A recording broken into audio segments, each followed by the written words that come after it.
alunos, como vocês estão? Tudo bem? Espero que sim. Bom, meus amores, essa aula, como sempre, está ligada à aula anterior, quando falamos do Brasil e sua participação no mercado mundial. Hoje, então, iremos falar do Brasil e seu mercado local.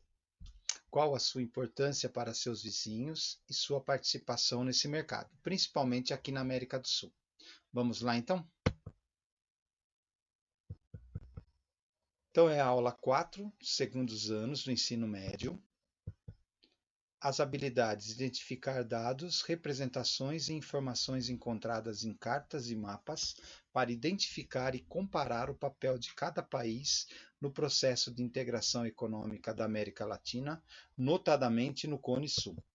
O tema: o Brasil no sistema internacional. Essa aula é uma aula online, resumo da aula do Centro de Mídia, do dia 22 de maio.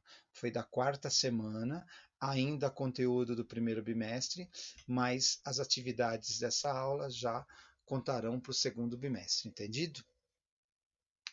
Vamos então aos assuntos. Passaremos então para o terceiro slide, pessoal, que são alguns dados do histórico da integração na América do Sul. Antes de nós chegarmos no Mercosul, propriamente dito, o Brasil e toda a América do Sul ele já passou por muitos acordos comerciais. Então, o Brasil, a América do Sul, né, eles passaram por muitos acordos comerciais e encontros de nações, até chegar no chamado mercado do Cone Sul, que é o Mercosul. Eu sei que muitos de vocês já viram sobre esse tema em história, geografia mesmo, tá? No ensino fundamental, até em outras matérias, né? Mas vamos agora um breve histórico desse processo. Então eu já coloquei aqui os acordos de integração desde a década, enroscou um pouquinho aqui, de 1960. Foram feitos entendimentos de integração na América Latina e merecendo destaque a alguns acordos importantes. Vamos ver esses acordos aqui que começaram desde a década de 1960. Tá? O primeiro foi o Mercado Comum Centro-Americano, esse é o mais antigo, ele surgiu em 1960 e englobava Costa Rica, Guatemala, Honduras, Nicarágua e El Salvador, só o Panamá que não. Esses países são países continentais, eles são da América Central, da parte do continente. Aí nós tivemos também em 69 o Pacto Andino, que era composto por Bolívia, Colômbia, Equador e Peru.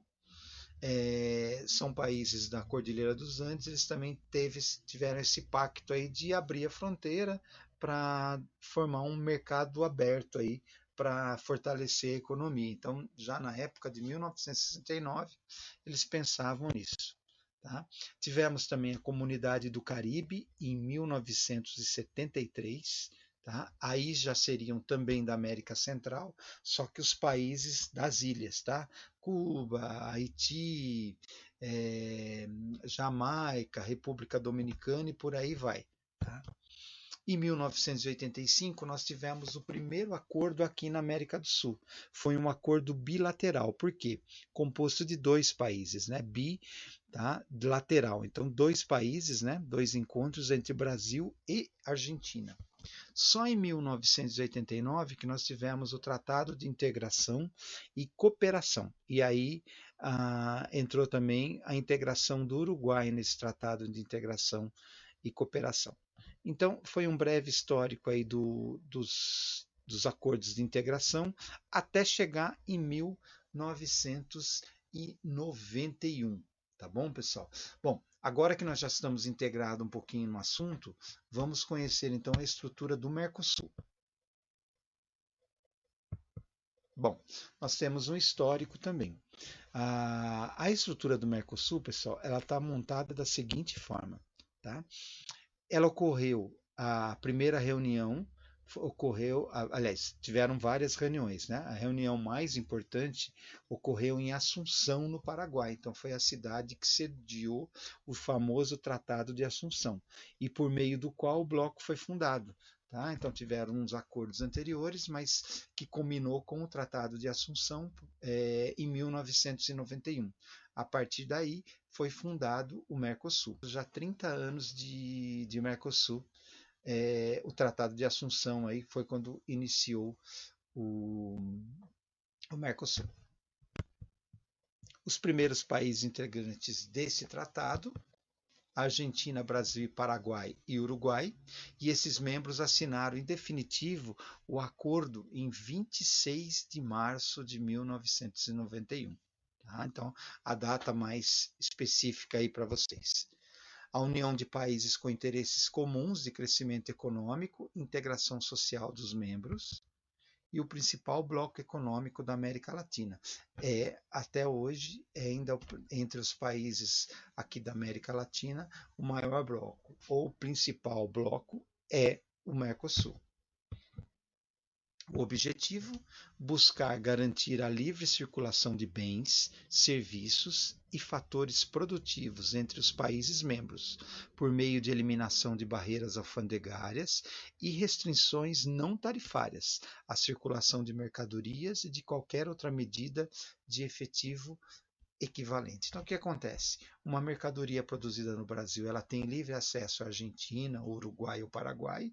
O mesmo ocorre também com a Argentina. Muitas mercadorias de lá têm livre acesso. Mas são todas? Não, não são todas. Algumas têm taxa de alfândega, sim, tem restrições tarifárias aí. Mas a grande maioria, ela é de livre e acesso a entre esses países também, assim como pessoas. As pessoas podem ir e vir entre esses países aí, sem ter que utilizar o passaporte, basta a documentação normal. Bom, pessoal, nesse próximo slide aqui, nós vamos dar algumas informações gerais do Mercosul, tá ok? Então, a estrutura do Mercosul é composto por um conselho, é composto por um grupo de mercado, tá? E por uma comissão. Então, conselho, grupo e comissão. Como que funciona isso? O conselho é o mais importante. Ele tem a incumbência de adicionar ou não algum país no Mercosul. Por exemplo, a Bolívia agora ela tem intenção de entrar. Isso está sendo estudado pelo Conselho. Se eles acharem viável, que seja vantagem mesmo da Bolívia entrar também como membro permanente, o Conselho aprova ou não. O grupo de mercado, eles negociam, então eles têm o poder de negociar os seus produtos, né, os produtos aqui em comum no mercado, no Mercosul, com outros mercados, com a União Europeia, com a Ásia, com os mercados da América Central, na América do Norte, tá? E a comissão é aquele que julga as regras e demais assuntos comerciais. Então, regra tarifária, se vai taxar algum produto, se vai isentar algum produto, se vai aumentar ou não. Tá? Esses são os assuntos comerciais tratados na Comissão de Comércio. Bom, agora, pessoal, nós vamos para o nosso mapa da América do Sul, que vocês já estão vendo aí na tela, para todos vocês terem uma visão melhor dos países que compõem essa relação comercial, ok? Bom, mapa do Mercosul, então já deu para perceber aí. Nós temos os membros plenos, tá? Quem são os membros efetivos aí? A Argentina, o Brasil, o Paraguai e o Uruguai. E nós tínhamos também a Venezuela. Com a crise política que a Venezuela vem enfrentando, com o regime de ditadura, tudo, a Venezuela ela foi suspensa temporariamente. Então ela não está fazendo parte dos membros plenos, tá? Então ela saiu do grupo temporariamente, até resolver a situação política e econômica do país. Depois nós temos os membros associados, tá? Que são esses outros aí em azul. Tá? Então nós temos aí a Guiana e o Suriname, a Colômbia, o Equador, o Peru, a Bolívia e o Chile. Sendo que a Bolívia já está em estudo para ela também entrar como membro pleno do Mercosul. Tá? Ainda está em fase de estudos.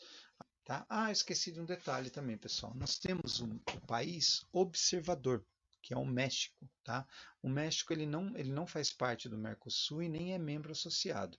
Ele é um membro observador, onde ele pode ter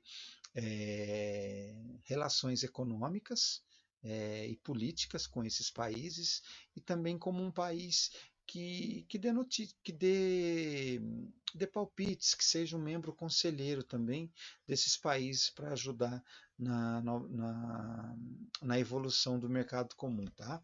Então, no mercado comum aqui entre esses países e outros mercados mundiais aí, tá? Não tem previsão de o México fazer parte do Mercosul tão próximo agora não, tá ok? Agora sim, vamos a umas informações gerais do Mercosul. A cidade sede da Secretaria do Mercosul é em Montevideo, no Uruguai, e a maior cidade do Mercosul é São Paulo, no Brasil. Os idiomas oficiais e de trabalho do Mercosul é o português, o espanhol e o guarani. O guarani por quê? Porque no Paraguai se fala o espanhol, né? E o guarani também. Então são dois idiomas oficiais no Paraguai. Então a gente acaba tendo 3 idiomas no Mercosul: português, espanhol e guarani. As moedas dos integrantes, né? Então são os membros fixos aí, né? O peso argentino na Argentina, o real no Brasil, o guarani no Paraguai e o peso uruguaio no Uruguai. E depois nós temos as moedas dos associados, o boliviano da Bolívia, o peso chileno, o peso colombiano, o Nuevo Sol do Peru e o dólar americano no Equador. O Equador fez essa opção na economia de colocar a moeda a moeda norte-americana, né, como moeda oficial no país. Isso aí pode dar certo como não dar certo, como ocorreu mesmo na Argentina, né?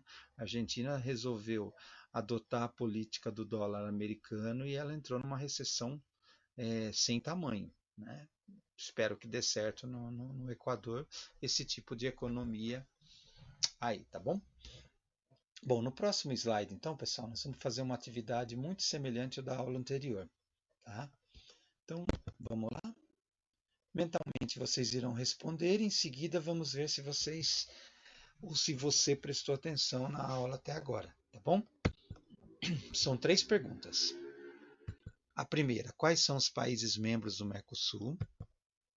Em qual cidade foi assinada a fundação do bloco? E qual país na América Latina é observador do bloco? Tá? Vou dar um tempinho para vocês e a gente volta com a resposta.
Voltamos, pessoal. Eu quero ver se você prestou atenção aí, tá? Ou se vocês prestaram atenção.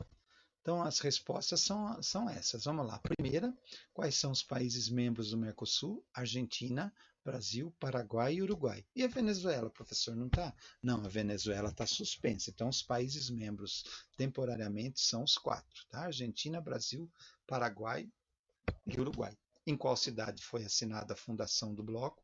Em Assunção, por isso que ficou famosa pelo Tratado de Assunção. Então, Assunção, no Paraguai. A terceira, qual país da América Latina é observador do bloco? O México. Ok? Espero que vocês tenham acertado essa. Bom, pessoal, chegou a hora da nossa última parte. Tá? Então, veremos algumas curiosidades importantes do Mercosul. Vamos lá. Então, primeira curiosidade aí, pessoal, são essas placas. Tá? Essa primeira é muito importante, porque ela está acontecendo já no Brasil. É a mudança de placas que passou a vigorar agora em 2020. Então, oficialmente, em 2020, os carros já passam a, a se locomover, a rodar com esse tipo de placa aqui. Tá bom? Todos os carros esse ano já estão saindo assim. Tá bom? Então, como que funciona? Ó? Os particulares têm essa placa azul com as letras e os números em pretos. Os oficiais é esse azul claro. O comercial, caminhão, furgão, ônibus, já sai com essa placa vermelha, né, que é a comercial. A cor de abóbora aqui, laranja, sei lá, é o diplomático. O verde são carros especiais. E esse bege, roxo, sei lá que cor que é essa aqui, é de colecionador. Na verdade, essas placas elas já existem, tá?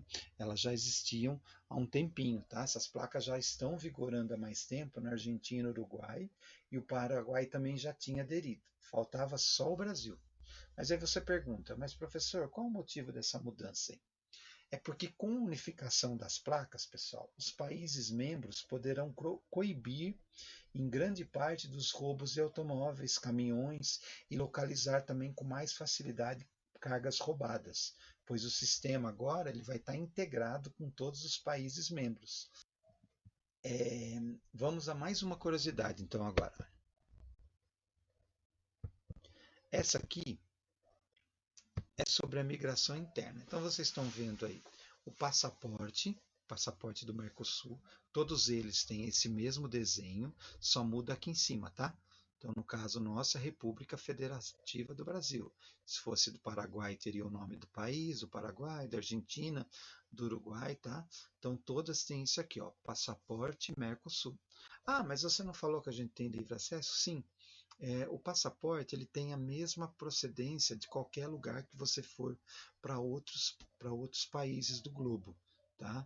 Então todos os países daqui que vai para outro local do mundo, eles levam esse passaporte como membro do Mercosul, tá? Então todos eles têm esse tipo de numeração. Aqui no Brasil não há necessidade.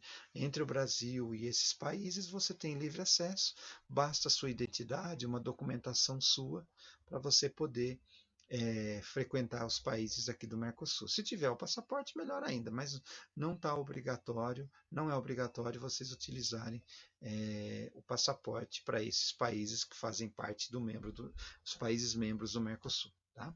Então, na migração interna, o Mercosul, Bolívia e Chile. Então, nessa parte aqui, a gente tem uma área de livre comércio, que engloba os 4 países do Mercosul, a Venezuela também, mas ela está suspensa por enquanto, a Bolívia e o Chile. Eles estabeleceram que todo esse território constitui uma área de livre residência com direito ao trabalho para todos os seus cidadãos, sem exigência de outro requisito além da própria nacionalidade. Bom, é, para encerrar a nossa aula 4, pessoal, vamos à última curiosidade econômica aqui entre os países do Mercosul. Bom, alunos, essa parte final das curiosidades eu peguei a tabela que o professor do Centro de Mídia postou para nós encerrarmos nosso resumo também. Tá? Ela é uma tabela do PIB de todos os países membros, aí, incluindo a Venezuela, pois são dados de 2018. Tá? Notem que ela confirma a ampla vantagem do Brasil em relação aos demais vizinhos, mesmo com os problemas políticos, econômicos e sociais que a gente enfrenta, ok? Essa aula encerra-se aqui, tá? Lembrando que abaixo do vídeo está o link para as atividades no Google Sala de Aula. Tá? Essa atividade, pessoal, ela será para o segundo bimestre. Eu acho que é isso. Um abraço e até a próxima aula. Tchau, tchau.